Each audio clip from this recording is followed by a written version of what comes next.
Oh, hi there. I'm Dave, and I'm one half of the Backyard Bandits. So, since we started letting people know that we'll be doing the PCT in a tarp setup, we've had a lot of people online or just even face to face telling us that, aren't you afraid you're going to die? What about the Sierras? What about if there's a storm? So, we thought we'd answer a couple of questions and show you why we're deciding to go with a tarp setup for the PCT. So let's go and see what Shan's doing over by the tarp. Oh, hi there. I'm Shannon, and I am the second half of the Backyard Bandits. Here is our tarp. Voila! So why did we choose a tarp, you may ask? We didn't just choose a tarp, we chose a tarp and bivvy setup. So we've chosen this setup because we find it a lot more versatile than just a conventional tent system. We've been sleeping in tents for such a long time, we really just wanted to swap it up, try something different, and challenge ourselves. So one of the other reasons why we wanted to choose a tarp is it makes us a little bit more in tune with nature, because we have to choose a campsite a little bit more carefully. We get to see the stars if we poke our head out of the end, and it gives us a bit more versatility that way. Most nights we're going to choose just to use the bivvies and not the tarp at all. The tarp will only be used if we suspect that there might be bad weather or that it might rain. So let's have a look at the bivvies, and we can have a look at what that part of the system looks like. So this is our Gear bivvy bags, aka the body bag setup. So they're waterproof Dyneema down the bottom, which means you don't really need to use a ground sheet. And then on the top, it's like a water resistant, breathable material with like a mesh top here, so you can have a bit of ventilation.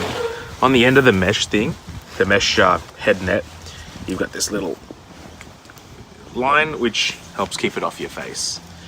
You can attach that to the top of the tarp, or you can just use a trekking pole or a tree, whatever you got handy, it works. So when you unzip it to get inside, it unzips all the way down the side like that. You've got the sleeping bag and the sleeping mat inside, which means when you're breaking camp in the morning, you can just leave all of this all together, and you can just chuck it all in your bag, like maybe deflate the sleeping mat and then just fold it all up and mush it in your bag. You get to the campsite the next day, you can just chuck it out like that, and you can just jump straight in and go to bed, which is nice and quick setup.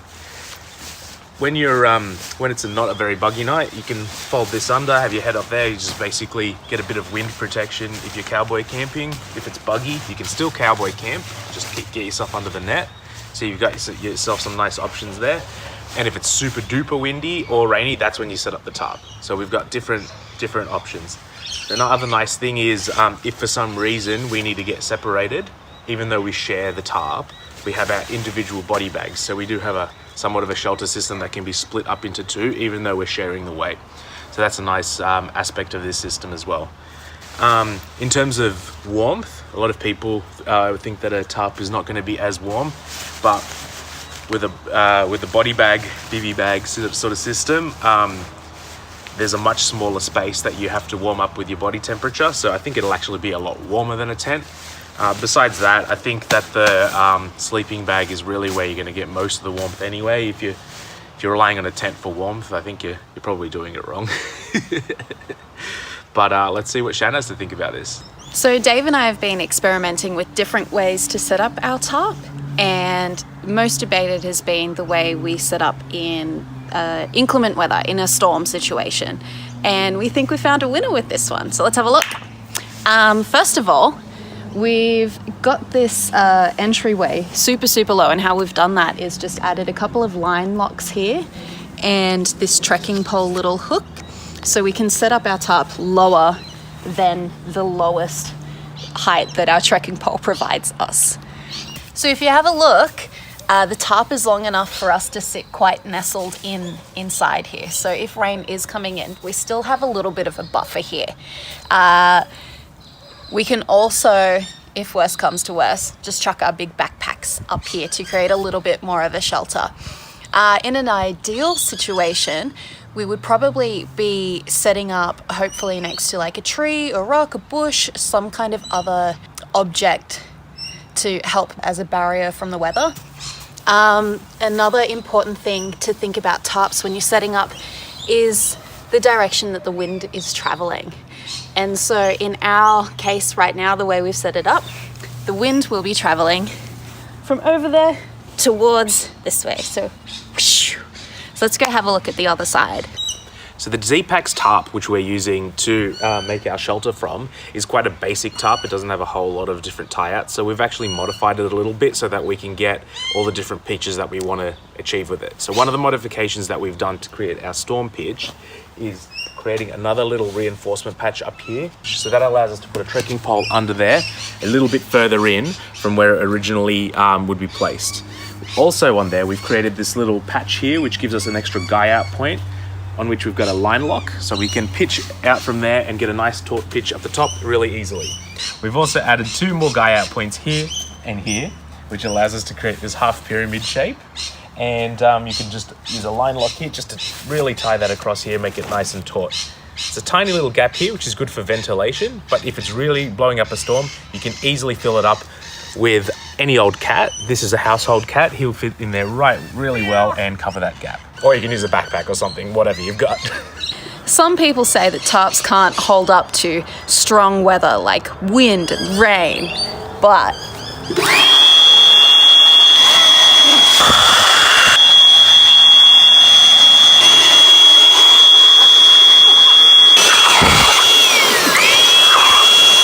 as you can see, it's quite solid in the wind. So here we are inside our A-frame setup. As you can see, we've got a lot more space up here. We can have 2 people, 2 animals in fact. Nobody's having any arguments over whose spot is whose.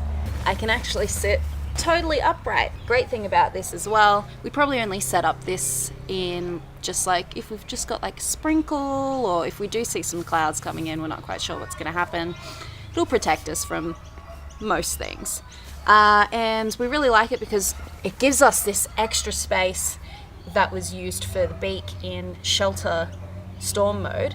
And if it is a little bit wet outside, we have all of this space just to leave all our wet gear here and keep our sleeping gear dry. One of the other cool features about the Bora Gear body bags is if you're on a slight slope, or if the ground is a little bit lumpy, or if you're just a wriggler in your sleep, what you can do is they have these 2 tabs here down the bottom. You can actually get a stake and stake out your bag like this, so you won't fall down the hill. These are just some stakes we have at home. We actually have some nice lightweight ones to take with us in the PCT. But there you go. Won't really move around. Can't roll down the hill because you've got these to stop you from rolling any further. That's a pretty nifty feature that I'm a pretty big fan of. So to set up this tarp, we're actually staking it out with some of this blue tendon line here in the corners. We're going to combine that with some of that orange line that we have set up over there for less important tie-out points, which is a lot thinner Dyneema rope from Z-Packs. The way that we're actually tying it out here, rather than just staking things straight out or using line locks on the corners, we're using a method that we learnt from the Andrew Skulka website, which allows you to tie things to tree trunks, to rocks, to whatever you need. A lot more versatility. So the way that it actually works is kind of like a modified sort of trucker hitch sort of system. So we've got this line here, just taking it off from the tarp. It's all hooked up there. We loop around our stake over here, or rock or whatever, come back up through here, which is where we've originally tied up. If we have to attach a little bit further on, we can always make another loop down there. It allows us to really put a lot of tension on there by using it as a fulcrum. Quick pinch. I believe this is called the trucker hitch that blocks it off. Get that all in there. Super tight.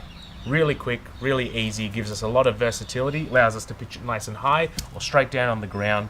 We can do whatever we want with that. I recommend that everybody goes and has a look at his website. It's a super good tutorial.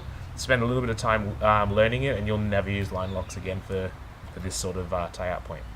So let's talk about some of the downsides that you can experience by using a tarp. So one of the downsides, and it's probably one of the bigger ones for us, I guess, is there's a little bit of extra faff with setting up a tarp. you need to probably practice a little bit beforehand. It's not as straightforward as a freestanding tent, or even really a tent that relies on tent poles like the duplex or some of the other tents that people are using on the PCT. So you really need to put in a bit of practice with using a tarp and really kind of have your tarp setups figured out, because there's so many different ones out there. We've used this tarp about 3 or 4 times already. It's still quite new for us, but we've done a lot of backyard setups as well, just practicing, and we're getting the hang of things. I think that a tarp offers a lot of versatility, but it's easy to get overwhelmed. So we just have our 2 or 3 tarp setups that we're sticking with, and we're not going to try not to complicate things too much.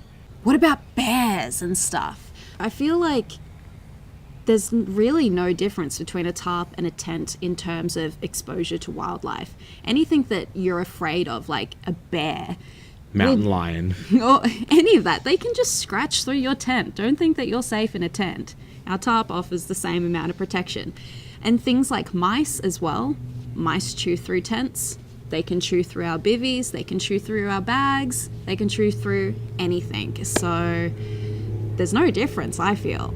One of the nice aspects of a tarp that's offset by, for example, the fiddliness, is that we have the option of splitting our tarp setup into the 2 parts of the bivvies by themselves. By sacrificing a little bit of quick setup, ease of use, we gain the big benefit of not having to use it while still having bug protection on any fair weather day.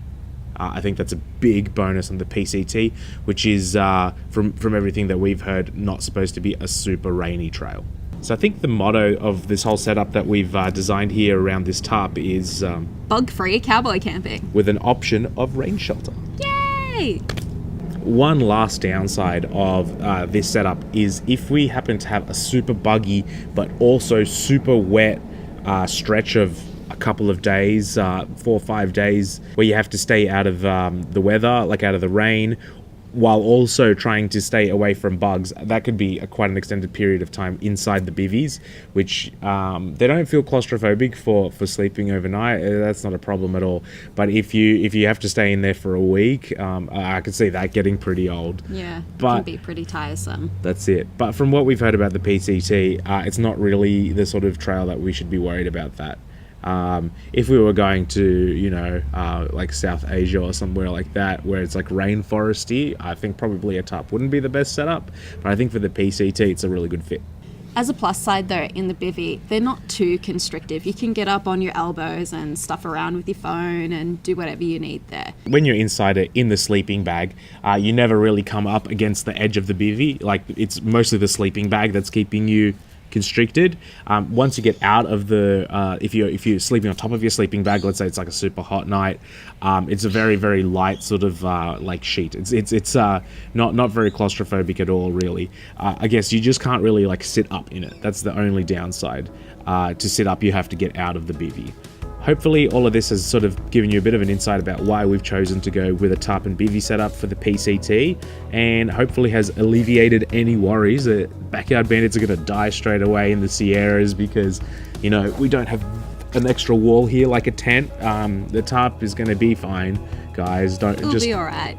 Yeah, so it's all good. But if you think we're going to die, feel free to post that in the comments. And if you've got any more questions that you'd like us to answer, let us know in the comments. And we'll be reporting while we're out on the PCT on how the tarp setup is going and give you more info. I think it's a very exciting way to go, and something that not that many people try. So hopefully we can put a lot of good information out there on what being in a tarp on a long distance trail is actually going to be like.